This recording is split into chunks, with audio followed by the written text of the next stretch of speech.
Terima kasih buat waktu yang indah. Kami boleh memuji, kami boleh menyembah Engkau di tempat ini, di rumah-Mu yang kudus. Oleh karena hadirat-Mu ada di tempat ini, Engkau hadir di tengah-tengah kami ya Bapa di surga. Roh Kudus-Mu melingkupi setiap kami. Roh Kudus-Mu ada di seluruh ruangan ini ya Bapa, di hati kami, yang mengucap syukur terima kasih. Glory, haleluya. Haleluya. Bapa di surga, dalam pertemuan ibadah kami saat ini, Engkau yang sudah hadir di tengah-tengah kami. Dan mau duduk bersimpuh di hadirat-Mu untuk kami boleh mendengarkan firman-Mu ya Bapa. Kiranya Engkau mengenyangkan kami dengan mana surgawi-Mu. Karena itulah memberikan kami kehidupan. Itu yang memberikan kami kekuatan untuk kami boleh menjalani hari-hari hidup kami di tengah-tengah dunia ini. Berfirmanlah Bapa di surga. Belas kasihanilah setiap kami semuanya.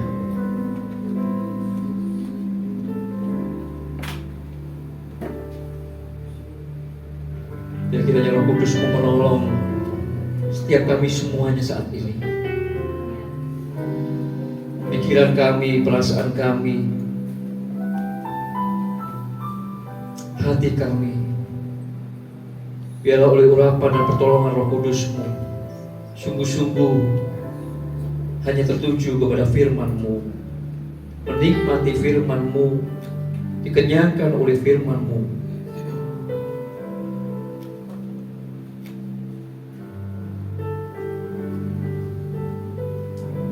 Kiranya Roh Kudus-Mu yang menolong kami. Kami boleh mengerjakan, melakukan agar firman-Mu, kehendak-Mu itu dalam kehidupan kami ya Bapa. Urapi kami semuanya saat ini. Urapi hamba-Mu yang memberitakan agar firman-Mu ini, agar setiap perkataan yang keluar dari lidah bibir hamba-Mu ini adalah hanya firman yang dari Bapa. Karena firman-Mu itulah yang memberi kami kehidupan. Perkataan manusia sia-sia, tapi firman yang dari Bapa itulah yang memberi kehidupan kepada kami semua. Nyatakanlah firman-Mu, kami siap untuk mendengarkan firman-Mu ya Bapa. Di dalam nama Tuhan Yesus Kristus. Haleluya. Amin. Amin. Silakan duduk, Bapak Ibu Saudara. Puji Tuhan.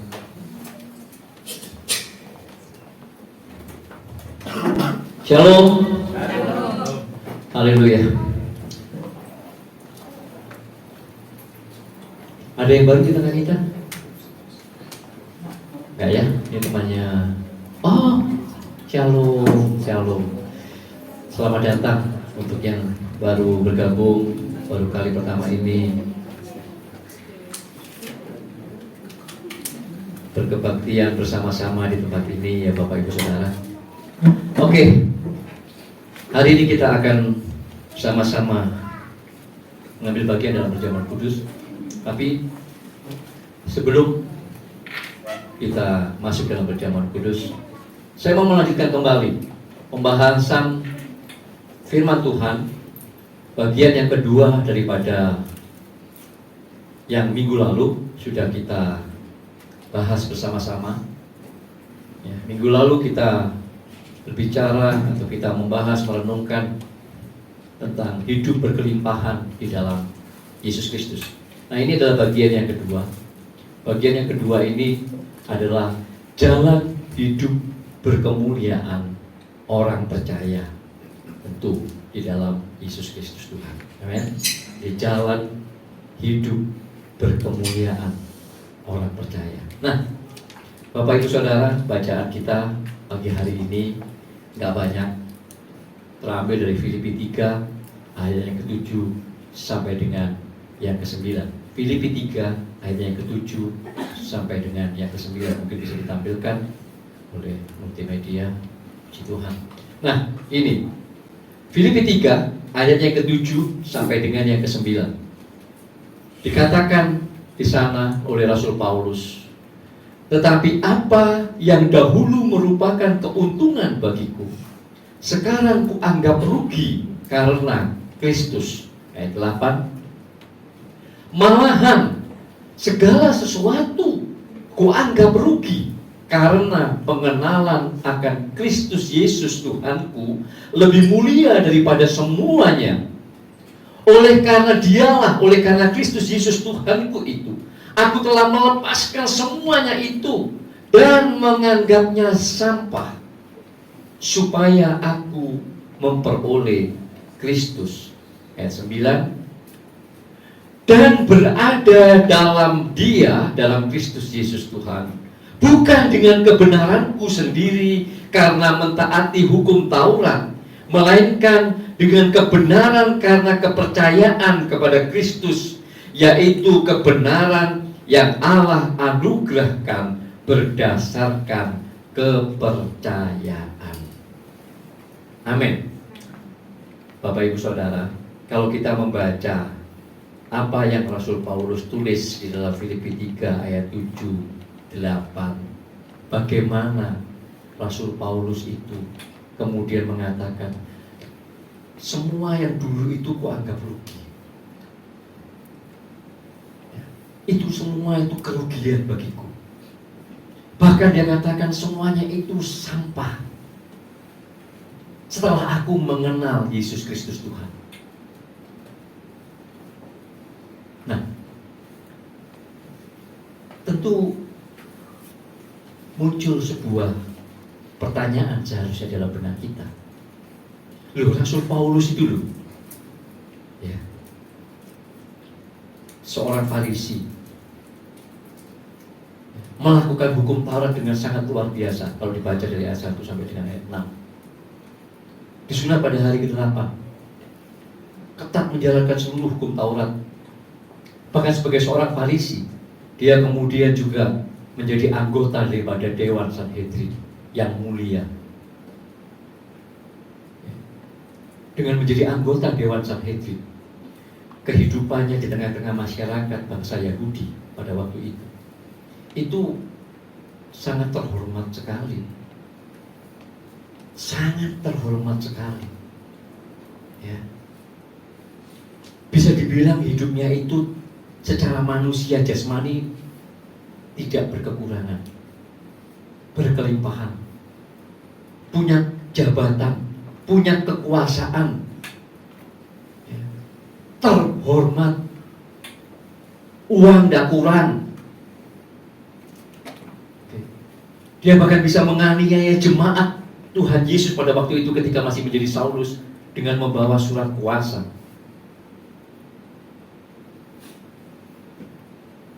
Dan hidupnya dipandang oleh manusia, orang-orang Yahudi, bangsa Yahudi pada waktu itu sebagai seorang Farisi, itu sungguh-sungguh hidup yang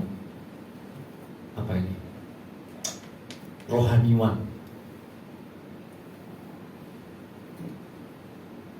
Tapi kemudian Filipi 3 ayat 7-9, setelah dia mengenal Yesus Kristus Tuhan, tentu kita tidak boleh melupakan bagaimana Saulus itu dengan membawa surat kuasa mau menganiaya, membunuh orang-orang percaya. Kemudian dia dalam perjalanan menuju Damsyik, disitulah pertama kali kemudian Allah memilih dia, sehingga dia kemudian melihat terang yang sangat luar biasa yang membuat dia buta selama 3 hari. Sampai kemudian seorang bernama Stefanus dikirim untuk menumpangkan tangan atas dia, dan kemudian dia matanya terjadi kebalik. Dan sejak itu menjadi titik balik seorang Saulus kemudian akan dikenal menjadi Rasul Paulus. Tapi hidupnya itu sungguh-sungguh berkelimpahan, sungguh-sungguh terhormat, sungguh-sungguh mulia. Sebagai seorang manusia, apa sih yang dibutuhkan lagi oleh Rasul Paulus? Hampir-hampir nggak ada. Ya. Hampir-hampir nggak ada. Kalau kita bicara tentang kebutuhan manusia, kebutuhan hidup kita sebagai seorang manusia, maka tentu hari ini ya, ilmu pengetahuan modern mungkin kita selalu akan melihat kepada, selalu teringat mungkin bagi sebagian kita dengan apa yang disebut namanya teori kebutuhan Maslow, ya kan? Yang sampai hari ini itu menjadi satu dasar bahwa manusia itu ini loh kebutuhannya. Ya. Kalau kita lihat dari teori kebutuhan Maslow, tentu pada zamannya Rasul Paulus nggak ada. Tetapi kalau kita cek, ya, dari itu apa yang Saulus kurang? Nggak ada. Coba lihat. Mungkin multimedia bisa bantu yang gambar yang pertama daripada teori kebutuhan Maslow.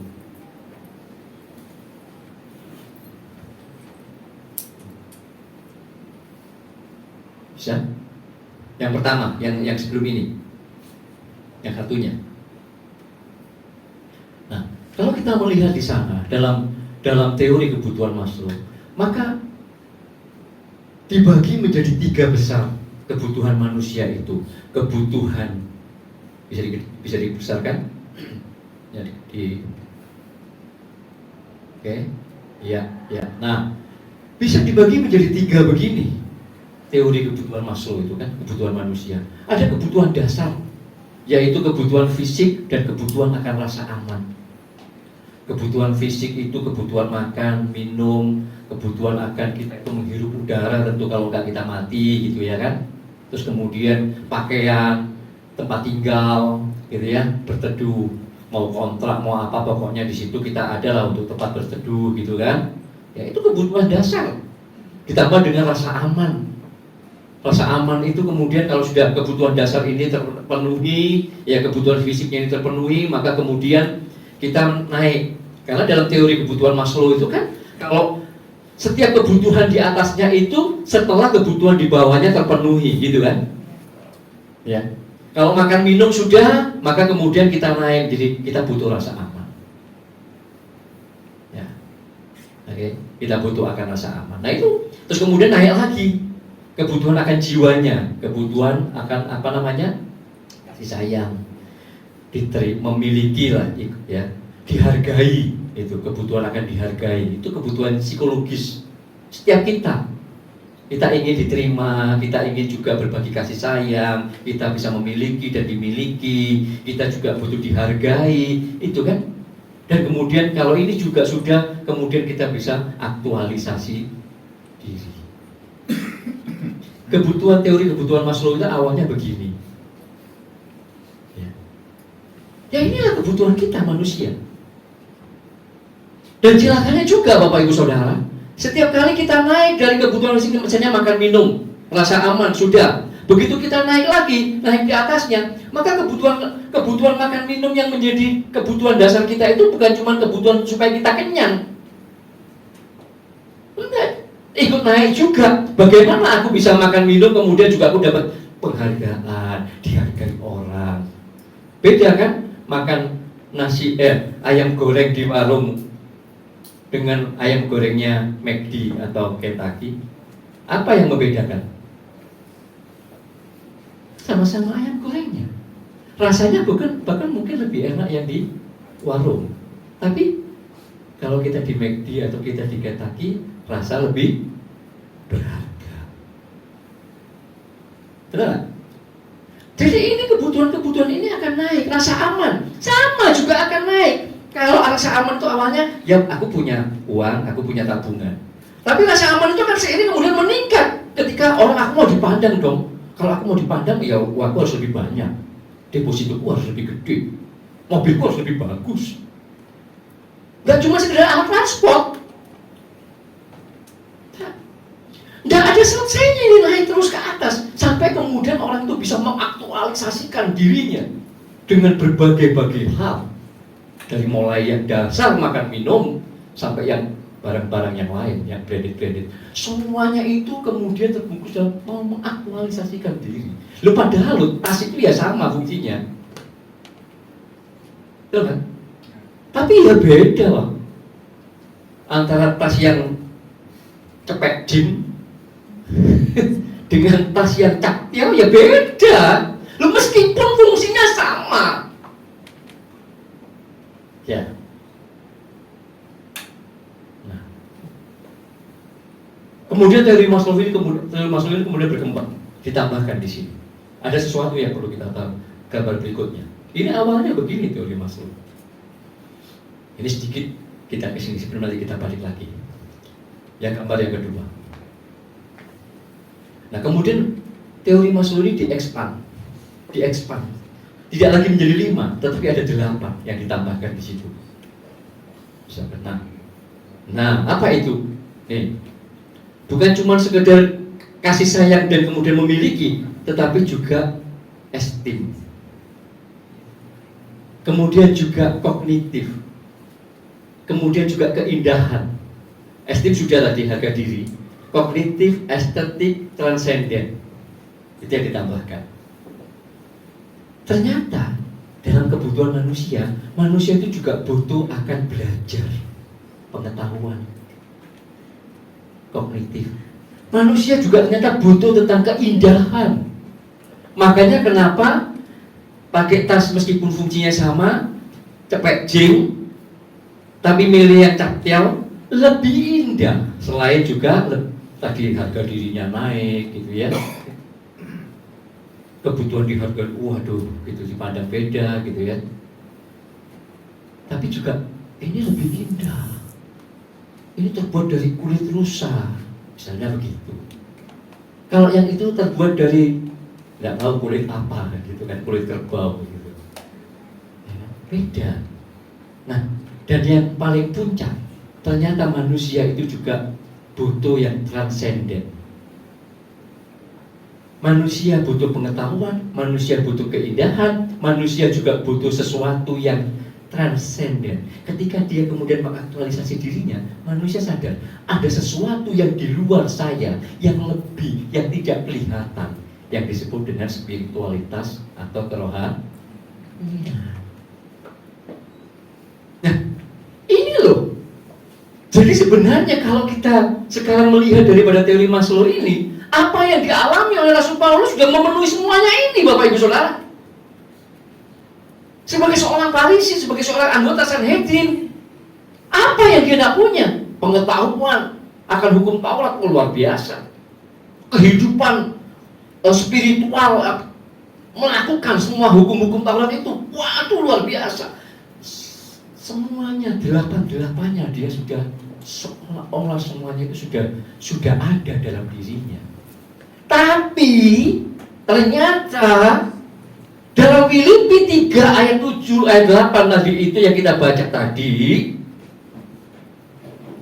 setelah dia ditangkap oleh Allah, setelah dia dipilih oleh Allah dari Saulus menjadi Rasul Paulus, dan kemudian 3 tahun lebih lamanya dia dibawa oleh Roh Kudus ke tanah Arab, Roh Kudus sendiri yang mengajar dia. Setelah dia kemudian mengenal akan Yesus Kristus Tuhan, maka kemudian di situ, nah kita perlu baca Efesus 3 ayat 7-8.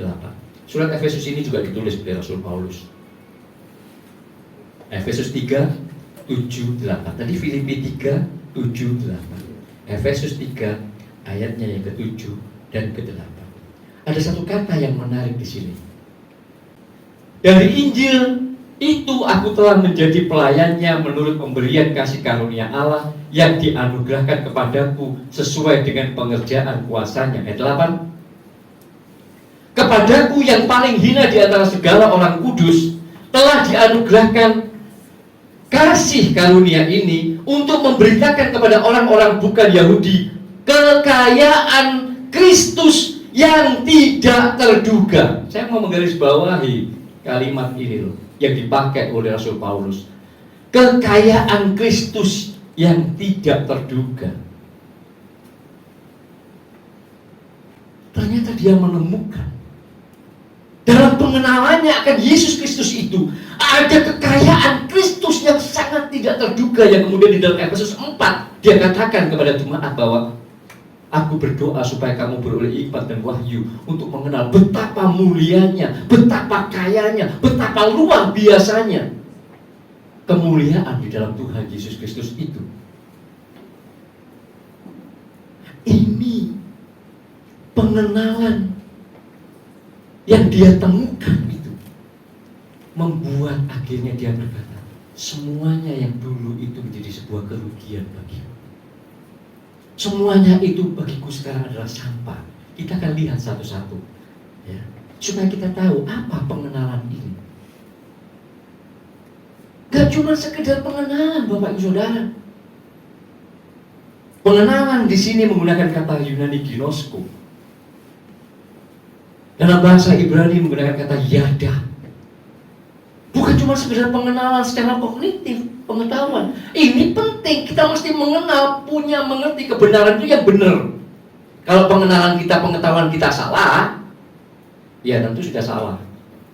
Kita mesti punya pengetahuan yang betul, yang benar tentang siapa itu Kristus, tentang kekayaan yang tidak terduga di dalam Yesus Kristus, tentang kemuliaan yang begitu luar biasa di dalam Yesus Kristus. Itu kita mesti ngerti secara kognitif, memiliki pengetahuan yang benar. Tetapi kata ginosko dalam bahasa Yunani, kata yada dalam bahasa Ibraninya itu bukan cuma sekedar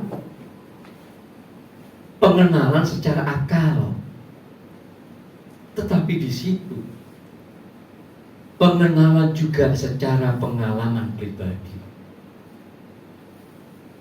Rasul Paulus, setelah dia dari Saulus dipanggil menjadi Rasul Paulus, diajar 3 tahun lebih lamanya di tanah Arab oleh Roh Kudus. Tidak hanya kemudian dia memiliki pengenalan secara kognitif, tetapi kemudian di situ dia memiliki pengalaman-pengalaman pribadi dengan Tuhan Yesus. Lewat hidup sehari-harinya dia menemukan, waduh, ternyata semuanya yang dulu aku miliki itu, hidup keagamaanku secara hukum Taurat, segala pengetahuan yang tak miliki, statusku, harga diriku, penerimaan sosial dari bangsa Yahudi yang begitu aku terhormat, uang, rasa aman, makan minum gak usah diomong sudah. Ternyata semuanya itu tidak berharga. Semuanya itu menjadi sebuah kerugian bagiku. Pertanyaannya, kenapa? Kok dia anggap itu kerugian? Kok dia anggap itu adalah sampah? Ternyata dia menemukan semuanya yang dia miliki sebelum dia kenal dengan Tuhan Yesus secara pengetahuan dan pribadi itu, seperti yang minggu lalu saya katakan, tidak ada satupun di bawah kolong langit ini yang tidak tercemari oleh dosa. Semuanya itu, apapun itu, hidup keagamaannya, kesempurnaannya dalam melakukan hukum Taurat, pengetahuannya, statusnya, harga dirinya, semuanya itu, uang, rasa aman, tidak terbebas dari dosa. Bahkan lewat semuanya itu dia mendapati dirinya makin terjebak, makin terperangkap dengan dosa. Masa sih Pak? Loh, Roma 7 ayat 24, Roma 7 ayat 24, ya. Sang Rasul berkata begini loh, Roma 7 ayat 24, aku ini manusia celaka. Siapa yang akan melepaskan aku dari tubuh maut ini?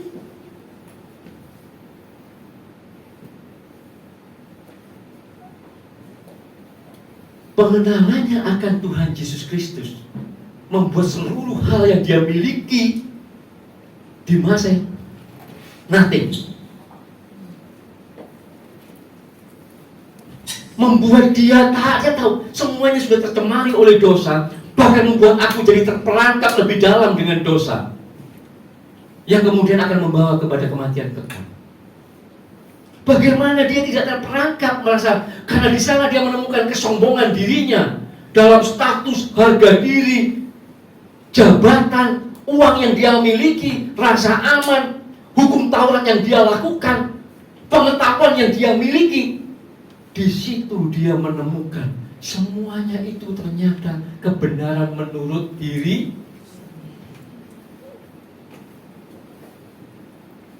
Kebenaran di dalam Kristus. Makanya dia katakan tadi dalam Filipi 7 ayat 9, Filipi 3 ayat ke-9 tadi, di ayat yang ke-9.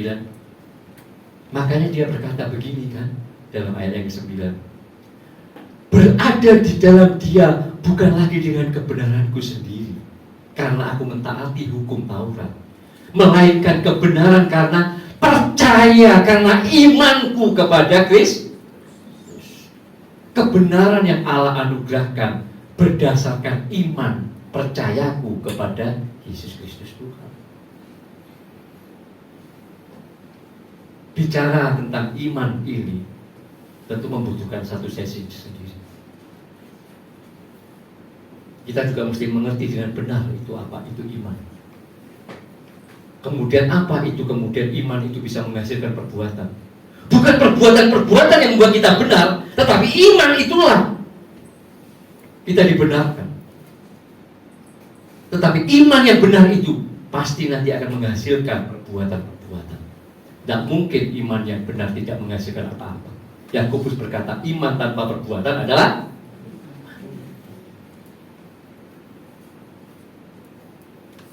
tapi kita mesti memiliki pengetahuan kebenaran yang benar dulu.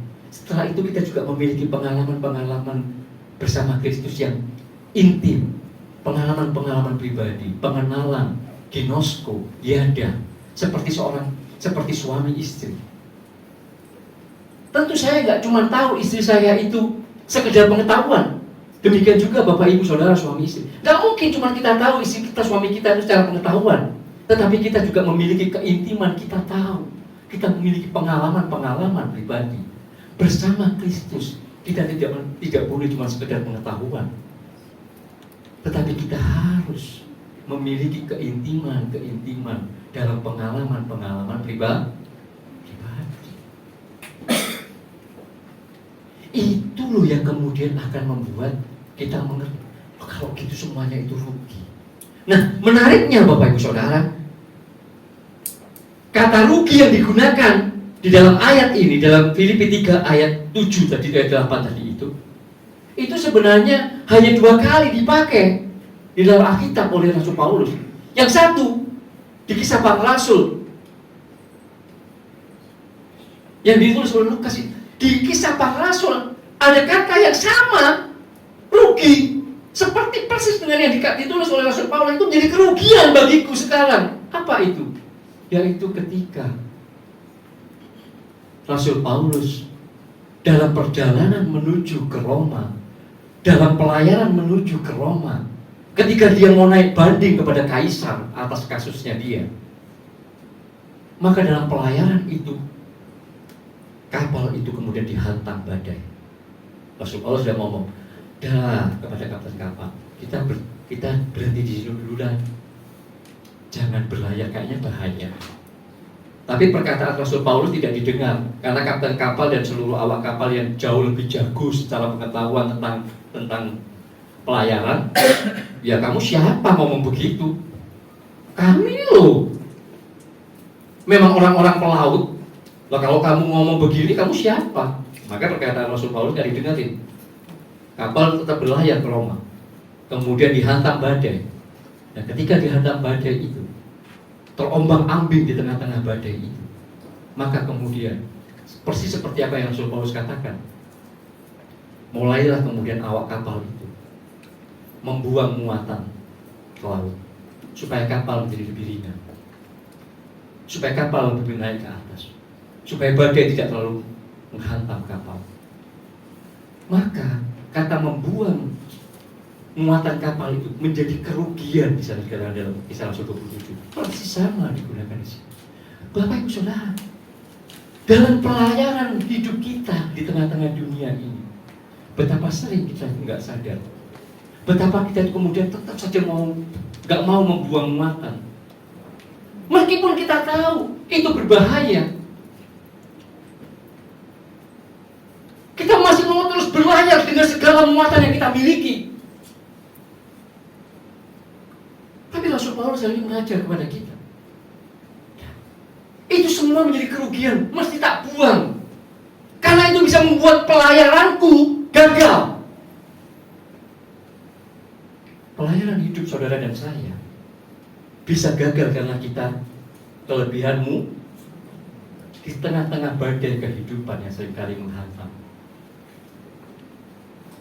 Punyakah kita sebuah kesadaran? Tuhan seringkali mengingatkan berkata seperti berkata kepada Rasul Paulus.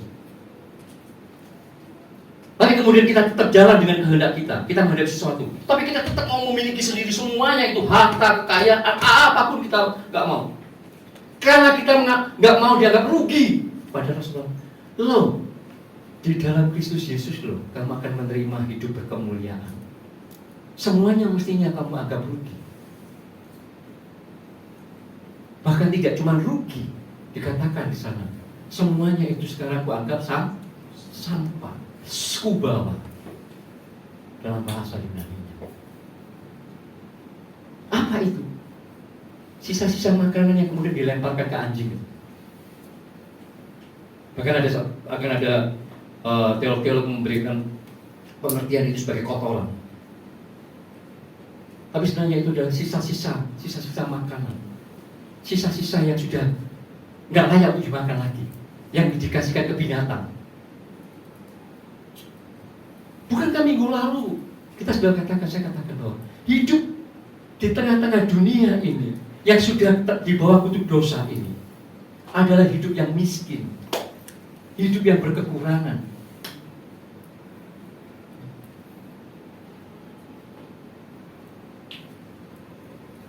Bagaimana manusia di dalam dosa itu berkelakuan seperti binatang, bahkan kadang-kadang lebih jahat dari binatang. Lebih kata ini benar loh Bapak Ibu Saudara. Betul lah. Ada manusia-manusia yang lebih jahat hatinya dari binatang, yang kelakuannya itu lebih rendah daripada binatang. Lu kok bisa? Lu padahal manusia itu diciptakan begitu sempurna, begitu mulia, mahkota segala ciptaan itu manusia. Tetapi begitu jatuh dalam dosa, manusia berkelakuan seperti binatang, bahkan lebih jahat dari binatang. Betapa miskinnya, betapa berkekurangannya hidup yang sudah tercemari, yang sudah di dalam kutuk dosa. Makanya minggu lalu saya mengatakan, Yesus Kristus Tuhan, Bapa di surga melalui Yesus menawarkan, ayo ganti, tak kasih kamu hidup berkemuliaan sebagai ganti daripada hidup berkekurangan. Tapi kamu mau nggak menganggap bahwa semua apa yang kamu miliki dengan kekuatanmu sendiri dan segala macam itu adalah sebuah kerugian, itu adalah sampah, buangan. Maksudnya dibuang itu adalah ya, hal-hal duniawi itu yang miskin dan berkekurangan itu janganlah dianggap sebagai sesuatu yang berharga yang harus dipertahankan.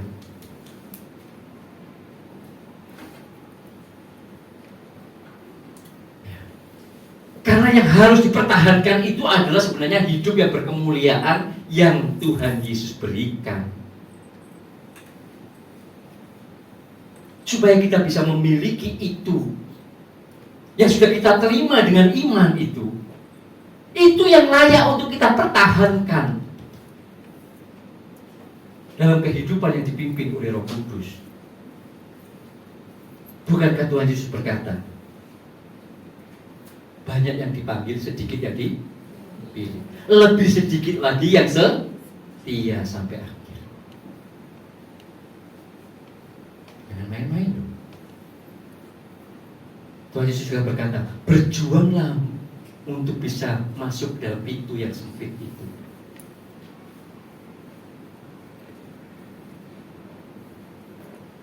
somai, sebuah perjuangan yang sungguh-sungguh.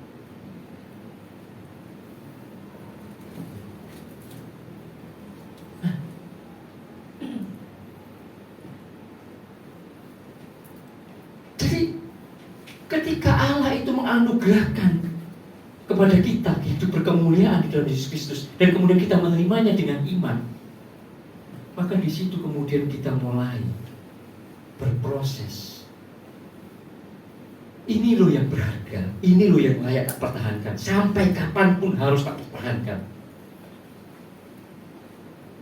Oleh iman, aku akan terus mau berjalan bersama-sama dengan Roh Kudus, setia sampai akhir. Ini anugerah, tapi kita terima dengan iman. Bukan terus kemudian, ya wes, berarti sudah milikku terus sekarang. Ya sudah, mau tak apa-apa kan tetap milikku. Enggak.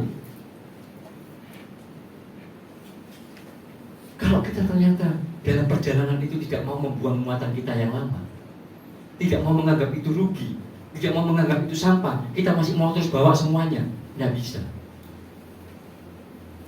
Inilah jalan hidup berkemuliaan orang percaya di dalam Tuhan Yesus Kristus.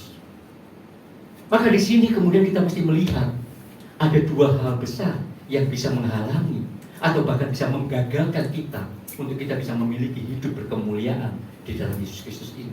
Apa itu? Nah, tetap dalam Filipi 3 menjadi penjelasan daripada ayat 7, 8, dan 9 tadi. Kita buka ayat 18, 19. Ini loh. Makanya hati-hati dengan hidup kita di dunia ini yang berdosa ini ya Bapak Ibu.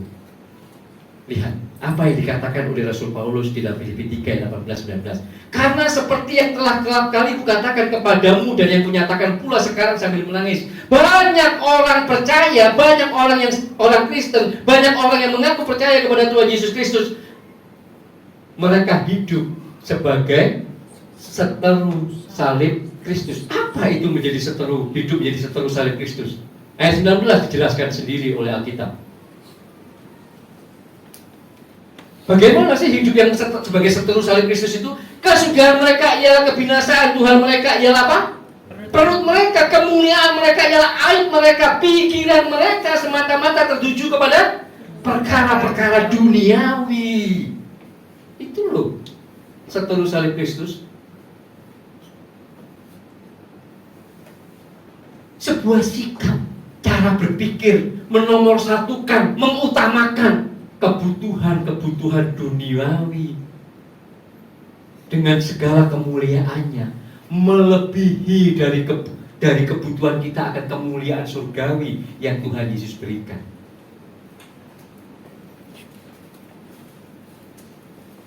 Ini akan bisa menghalangi, menggagalkan kita untuk memiliki hidup berkemuliaan di dalam Tuhan Yesus Kristus. Filipi 3 ayat 18 dan 19 ini sebenarnya paralel, sejajar dengan Yakobus 4 ayat 4. Dalam Yakobus 4 ayat 4 dikatakan di sana, hai kamu orang-orang yang tidak setia, tidakkah kamu tahu bahwa persahabatan dengan dunia ini adalah permusuhan dengan Allah? Jadi barang siapa hendak menjadi sahabat dunia ini, ia menjadikan dirinya musuh Allah.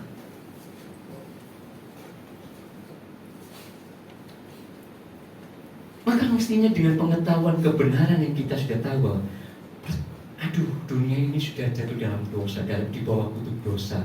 Hidup di tengah-tengah dunia ini itu adalah hidup yang miskin dan berkekurangan. Aku mau menerima hidup berkelimpahan di dalam Yesus Kristus. Aku mau menerima hidup berkemuliaan di dalam Yesus Kristus. Dan ternyata Tuhan Yesus itu mau berikan itu. Sudah berikan itu. Tinggal sekarang kemudian kita mau menghidupi itu. Yang di dalam Roma 12 ayat 1 dan 2 dikatakan, hidupku sekarang ini loh tidak lagi diukur dengan kemuliaan-kemuliaan cara pikirnya, cara pandangnya dunia, tetapi aku sudah berubah. Cara pandangku sekarang adalah cara pandang surga. Kalau orang dunia dengan teori Mas mengatakan bahwa rasa aman itu ada pada uang, ada pada harta, kekayaan, jabatan, enggak, rasa amanku ada pada Tuhan Yesus.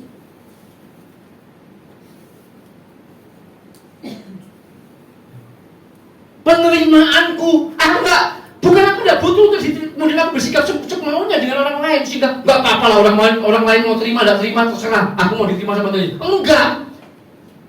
Penerimaan kita itu memang oleh Tuhan Yesus, tetapi ketika kita merasa diri kita diterima oleh Tuhan Yesus, maka kita bisa menerima orang lain. Karena kita tahu di situ orang lain ini pun juga diterima oleh Tuhan Yesus. Amin. Menjadi sangat berbeda sekali cara berpikir kita, Bapak Ibu Saudara. Rasa amanku, penerimaanku, rasa memilikiku, semuanya di dalam Yesus Kristus Tuhan. Bukan atas apa kata orang, menurut pandangan orang, menurut ukuran dunia. Enggak lagi. Amin. Itu loh. Ini yang akan mengubahkan kita. Sehingga meskipun menurut ukuran dunia, apa sih kamu ngomong hidup berkemuliaan, mobilmu loh kayak gitu tok, uangmu loh kayak piro, lo depositoku loh piro, mobilku lebih mewah dari yang kamu punya. No. Bro, kamu pakai ukuran dunia.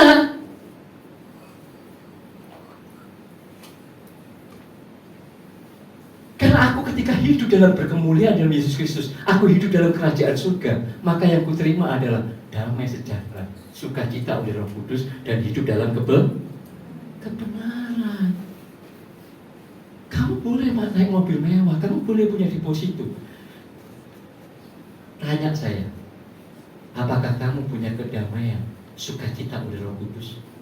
Apakah kamu dalam hidupmu itu adalah hidup berkebenaran dalam kebenaran Kristus?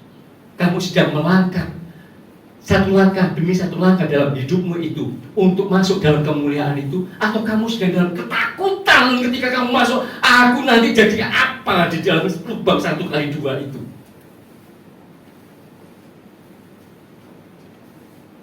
Orang yang hidup berkemuliaan di dalam Yesus Kristus ngerti kebenaran ini, terbebas dari segala hal yang menurut ukuran dunia itu. Hari-hari langkah hidupnya semakin bertambah umur, sama sekali dia nggak takut mati, Bapak Ibu Saudara. Kematian itu menjadi pintu gerbang kemuliaan. Amin. Hari ini masih banyak orang Kristen takut mati.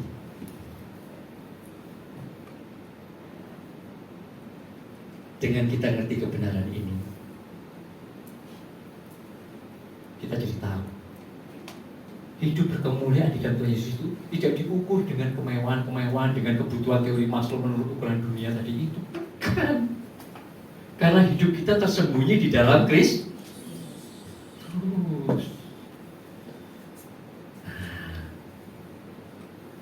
Amin. Ini loh yang kita mau hari-hari, selalu kita mau. Bukan ngomong begini jangan salah sangka ya.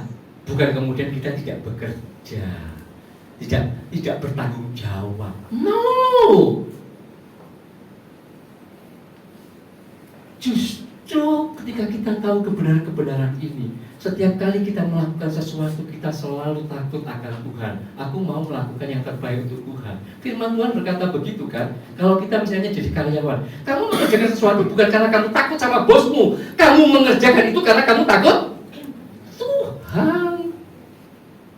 Sehingga kamu ada bosmu, ada gak ada bosmu, kamu tetap mengerjakan itu yang terbaik karena kamu takut akan Tuhan. Orang Kristen itu kalau ngerti ini, Bapak Ibu Saudara, kinerjanya itu excellent, bukan tambah melempem, bukan.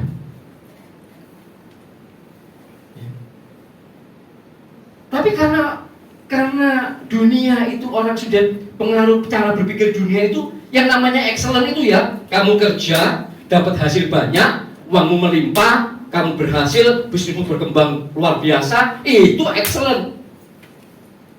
Cara pandang surga nggak begitu.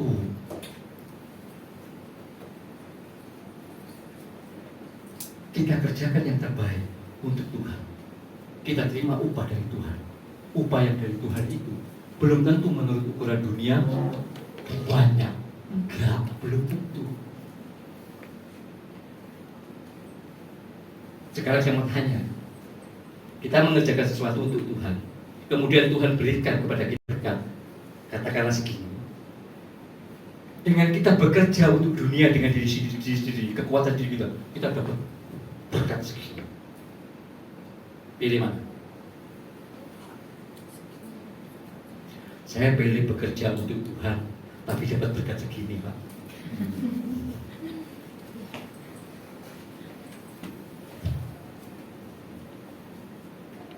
Kita mesti ngomong, berkatku dari Tuhan.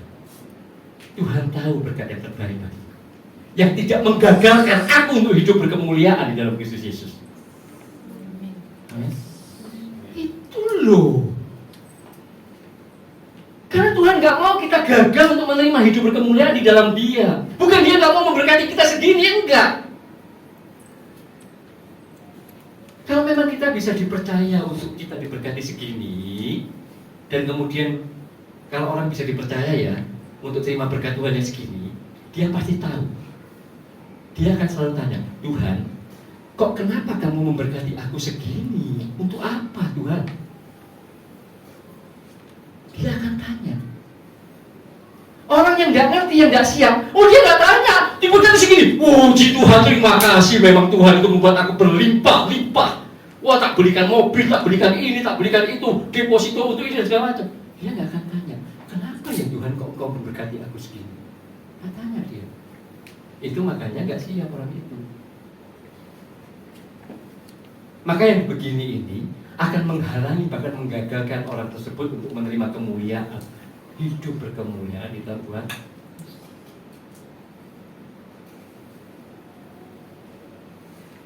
Ya, makanya saya berkata begini, Tuhan, jangan beri aku sedikit atau kekurangan supaya aku tidak menghina Engkau, sehingga aku mencuri, mempermalukan Engkau. Tapi jangan beri aku berkelimpahan sehingga kemudian aku meninggalkan Engkau. Aku tidak lagi menghormati Engkau. Aku hidup dengan berkat-Mu ini, tapi tidak hidup dengan Engkau.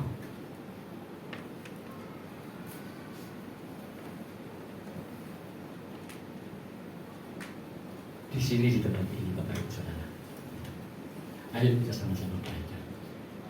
Orang Kristen yang memiliki pengenalan akan Allah yang benar, pengenalan akan Yesus Kristus yang benar, hidup di dalam Tuhan Yesus, hidup yang berkelimpahan, hidup yang berkemuliaan, bukan menurut ukuran dunia, tetapi di dalam Kristus. Dan yang terakhir, kita mesti harus selalu ingatkan diri kita itu dibenarkan oleh iman, dibenarkan oleh iman, bukan oleh perbuatan. Makanya Rasul Paulus, dia kemudian, kehidupan agamawiku itu sampah betul ternyata. Kita dibenarkan oleh iman, dibenarkan oleh iman. Dan di dalam iman inilah kemudian kita berproses sampai kemudian kita nanti menerima kemuliaan. Terkait mengenai iman, ya sekali lagi saya mau katakan, dan perbuatan, dan bagaimana prosesnya, itu menjadi satu tema topik pembahasan tersendiri. Ya tak gabung ke sini, nanti kita pulangnya sejak 2. Ya, jadi ya nanti lah kita bahas iman, perbuatan itu seperti apa. Tapi itu memang kebenaran kita oleh iman. Coba buka Roma 5 ayat 1-2. Ini ayat terakhir. Atau satu ayat terakhir lagi lah sebelum kita masuk dalam perjamuan kudus. Masih ada waktu 5 menit lebih sedikit ya. Oke. Roma 5 ayat 1. Sebab itu kita yang dibenarkan karena iman, kita hidup dalam damai sejahtera dengan Allah oleh karena Tuhan kita Yesus. Kita dibenarkan karena iman. Oke. 2. Oleh Dia kita juga beroleh jalan masuk oleh iman kepada kasih karunia ini. Di dalam kasih karunia ini kita berdiri dan kita bermegah dalam pengharapan akan menerima kemuliaan Allah. Bukan karena kita itu taat hukum-hukum agama, itu nanti jatuhnya kepada moralitas. Jatuhnya kepada legalitas. Hukum. Bukan. Tapi dalam iman ini, nanti kalau kita belajar tentang iman, dia nggak cuma beri iman, ya wes, enggak, ada proses. Kita mesti tahu apa itu iman. Bagaimana kemudian iman itu berproses di dalam diri kita. Karena iman itu pun juga adalah anugerah. Tidak ada orang yang bisa beriman dengan dirinya sendiri, tidak bisa. Iman itu anugerah. Tetapi ketika kemudian iman itu masuk dalam diri kita, iman itu berproses. Itu satu topik pembahasan sendiri, Bapak Ibu Saudara. Bagaimana oleh iman itu kita ini yang kemudian orang berdosa dengan segala macam kelemahan, kekurangan, dan kebobrokan kita, lahir sudah berdosa, kemudian diasuh oleh orang tua yang berdosa, tinggal di lingkungan yang berdosa, memiliki cara berpikir yang berdosa. Bagaimana kemudian itu iman itu berproses di dalam diri kita. Nah itu nanti ya. Tapi kebenaran kita oleh karena iman, bukan karena kita rajin ke gereja. Rajin ke gereja tidak membuat iman kita akan bertambah. Tetapi tidak rajin ke gereja, lebih-lebih lagi tambahan kamu punya iman apa? Lihat toh.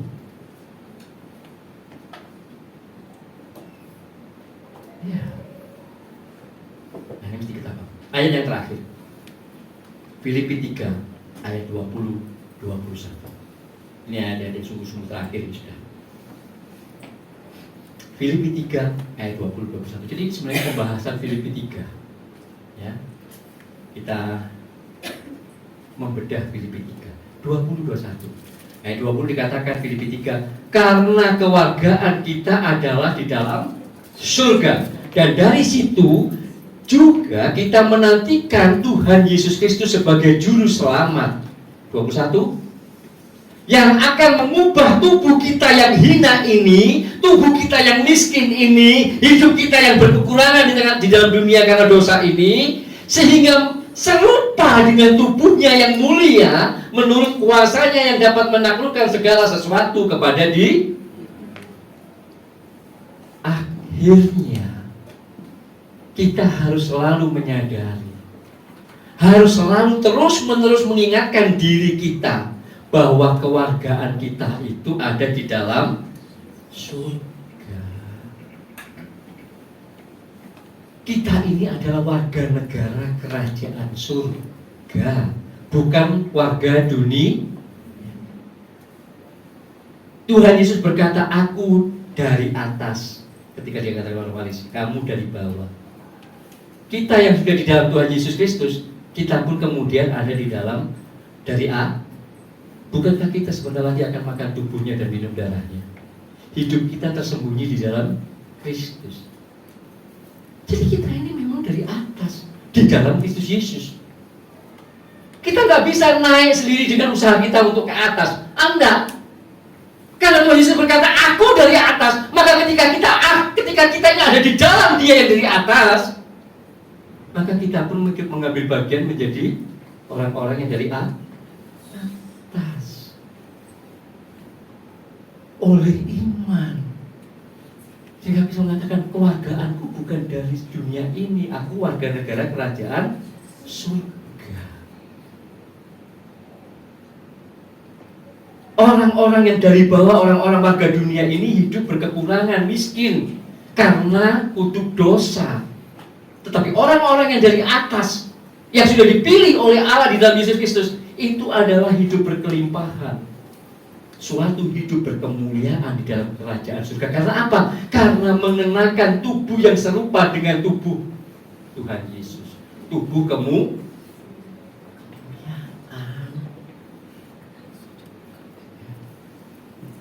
Kita sudah tidak lagi menggunakan daging ini, tapi kita menggunakan tubuh kemuliaan soma.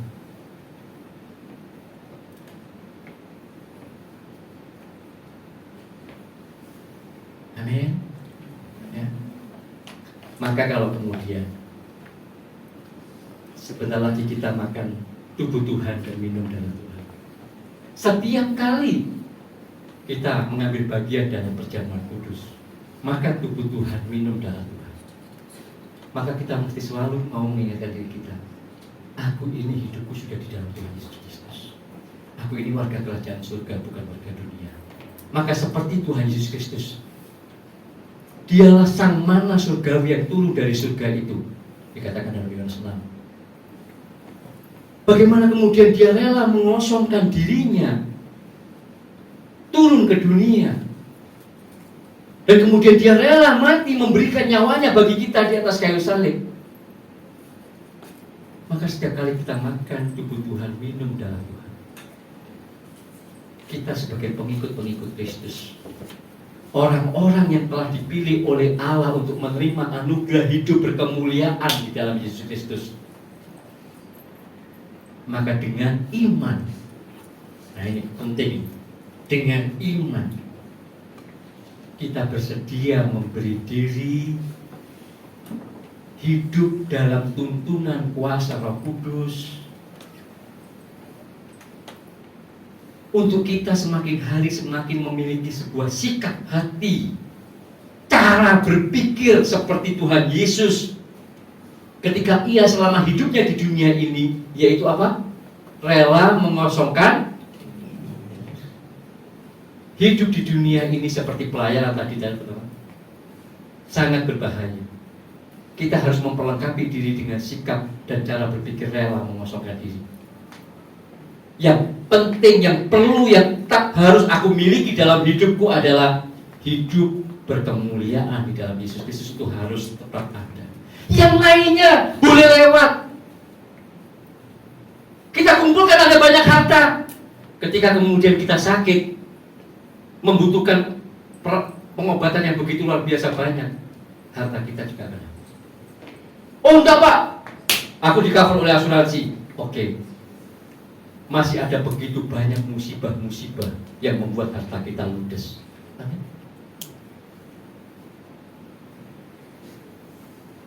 Kesehatan kita semakin menurun, usia kita semakin tua, tubuh kita semakin keriput, rambut kita semakin putih seperti saya begini.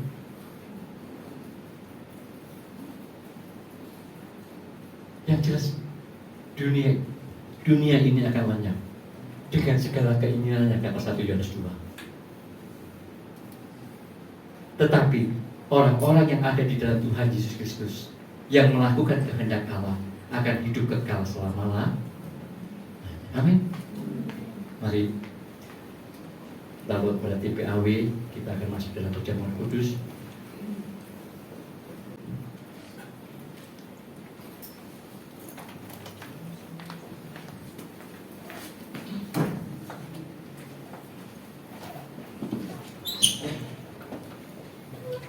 Biarlah apa yang sudah kita dengar pagi hari ini boleh semakin menguatkan kita, meneguhkan kita di dalam kita mengiring kepada Tuhan Yesus Kristus. Amin. Saya berhenti berbicara, tapi saya berdoa biarlah kiranya Roh Kudus terus berbicara kepada hati Bapak Ibu Saudara semua. Bahkan selepas kita keluar dari tempat ini, selesai kita ibadah bersama ini, saya tetap berdoa kebenaran-kebenaran firman Tuhan yang kita dengar pagi hari ini, Roh Kudus terus ingatkan kepada kita, khususnya kewargaanmu bukanlah dari dunia ini. Kewargaanmu, kewargaan kita adalah kewargaan kerajaan surga. Jangan khawatir, jangan cemas yang terlalu berlebihan.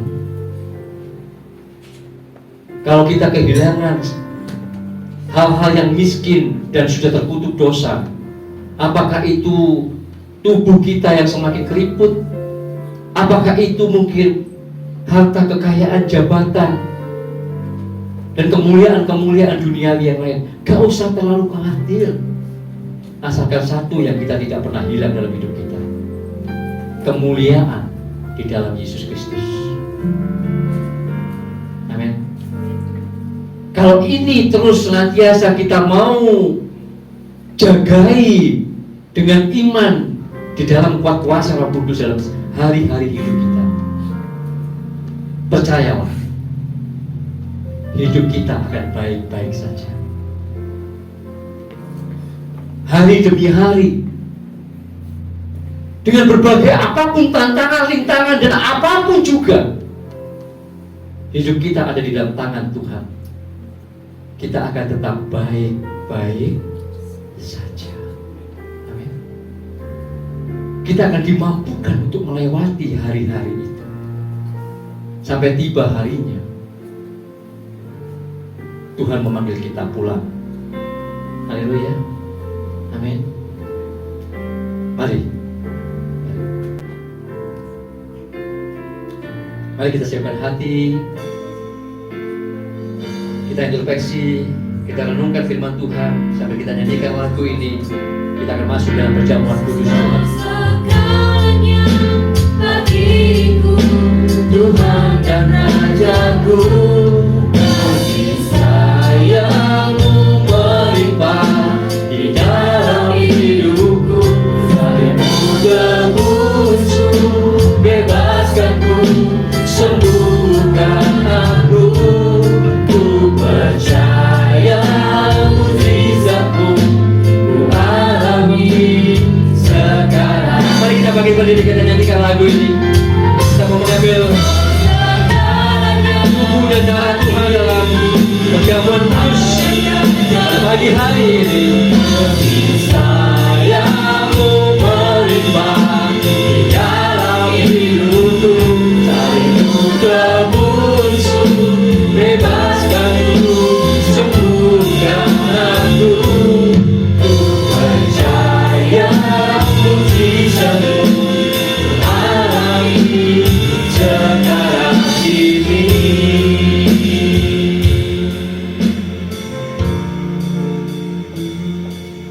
Bapa di surga, kami mengucap syukur untuk kebenaran firman-Mu yang sudah Kau nyatakan di tengah-tengah kami.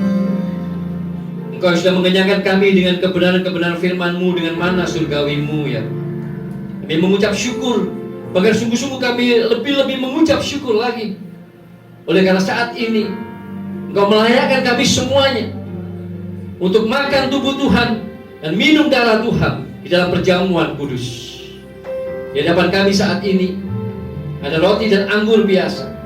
Kami percaya dalam anugerah-Mu, Kau sudah mengubahkan roti dan anggur yang biasa ini menjadi tubuh dan darah Tuhan kami Yesus Kristus yang boleh kami nikmati, supaya setiap kami yang boleh mengambil bagian dalam perjamuan kudus ini, hidup kami bukanlah kami lagi, hidup kami tersembunyi di dalam Yesus Kristus Tuhan.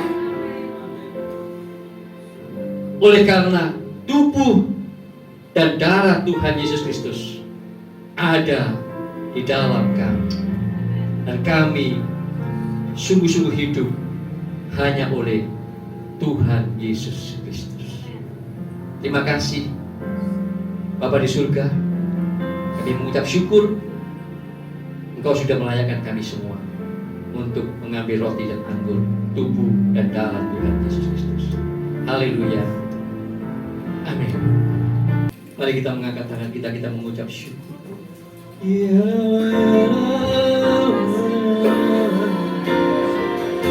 terima kasih. Ya, terima kasih. Kami bersyukur kepadamu. Buat kasih-Mu, buat kebaikan.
surga, kami mengucap syukur, kami berterima kasih. Makasih untuk pertemuan ibadah bersama kami. Dari awal, pertengahan hingga akhir, Roh Kudus-Mu menolong setiap kami semuanya, hadir di tengah-tengah kami, mengurapi kami semua. Bahkan Kau memberkati kami dengan firman-Mu dan melayakkan kami untuk makan tubuh Tuhan dan minum darah Tuhan dalam perjamuan kudus. Sungguh kami mengucap syukur dan berterima kasih, ya Bapa di surga. Sungguh Engkau teramat baik bagi kami. Kalau sebentar lagi kami pulang, meninggalkan ruangan ini, kami percaya ketika kami datang dengan segala kelemahan, dengan segala kekurangan, dengan segala kekhawatiran, dengan segala ketakutan, tapi kami akan pulang dengan segala kekuatan yang daripada Engkau, dengan segala keberanian yang Kau berikan kepada kami, pemulihan yang Kau kerjakan di dalam kami, dan bahkan kami pulang di dalam kelimpahan hidup di dalam Yesus Kristus Tuhan. Terima kasih Bapa di surga. Terima kasih Tuhan Yesus Kristus. Terima kasih Roh Kudus. Mari kita mengangkat tangan kita. Ora bakasi kira lama-lama ya syah. Haleluya. Jemaat yang dikasihi Tuhan, saat ini terimalah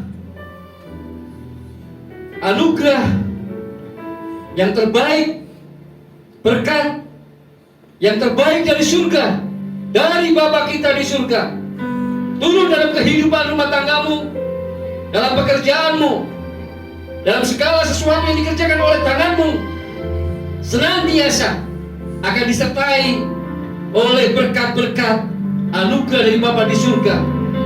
Dan bila kiranya cinta kasih di dalam Tuhan Yesus Kristus dan persekutuan oleh Roh Kudus, itulah yang akan senantiasa menolong kita, menuntun, membimbing, menguatkan, meneguhkan setiap langkah-langkah hidup kita hari demi hari. Dari mulai sejak siang hari ini, Maranatha, Tuhan Yesus datang kedua kali, bahkan sampai selama-lamanya, kita adalah anak-anak Bapa yang senantiasa diberkati oleh Bapa di surga. Di dalam nama Tuhan Yesus Kristus, kita semua yang sudah diberkati, sama-sama kita katakan amin. Amin. Tuhan Yesus memberkati. Selamat hari Minggu.